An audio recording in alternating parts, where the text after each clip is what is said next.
Good morning dear all leaders. ఈరోజు మనం jet యాప్లో రాయల్టీ బోనస్ అనేది ఏ విధంగా వచ్చిందో ఒకసారి చూద్దాము సార్. ముందుగా ఈ ఛానల్కి ఈ వీడియో ఎవరైతే ఫస్ట్ టైం చూస్తున్నారో వాళ్ళు చిన్న లైక్ చేయండి సార్. మీరు ఇచ్చే సపోర్ట్ అనేది నెక్స్ట్ వీడియో చేయడానికి ఇంకా బాగుంటుంది.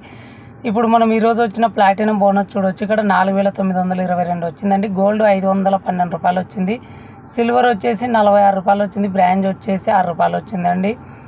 ఇది ఒక్కరికేనా అంటే కాదండి, ప్రతి ఒక్కరికి ఈ ఒక అవకాశం అనేది తీసుకోవచ్చు అందరూ. ఇది ఒక ఆపర్చునిటీ. దీని గురించి పూర్తి వీడియో మీకు కావాలంటే డిస్క్రిప్షన్లో లింక్ ఉంటుంది, చూడండి. ఇప్పుడు ఒకసారి నేను నా యాప్ ఓపెన్ చేసి చూపిస్తాను, చూడండి. మీకు ఇక్కడ చూడండి రాయల్టీ బోనస్ అనేది ఏ విధంగా నాకు 2 ర్యాంకులు ఉన్నాయి కదా, అది వచ్చింది. తర్వాత ఇక్కడ రీఛార్జ్ కమిషన్ చూడొచ్చు. సెల్ఫ్ అంటే నేను డైరెక్ట్ యాక్టివేషన్లు కాకపోయినా టీమ్ యాక్టివేషన్లు చేసిన కమిషన్ చూడొచ్చు. ఇది ఒక మంచి ఆపర్చునిటీ అని చెప్పొచ్చు. ఇప్పుడున్న ఓన్లీ మీ చేతిలో ఫోన్ ఉంటే చాలండి. ఇంకా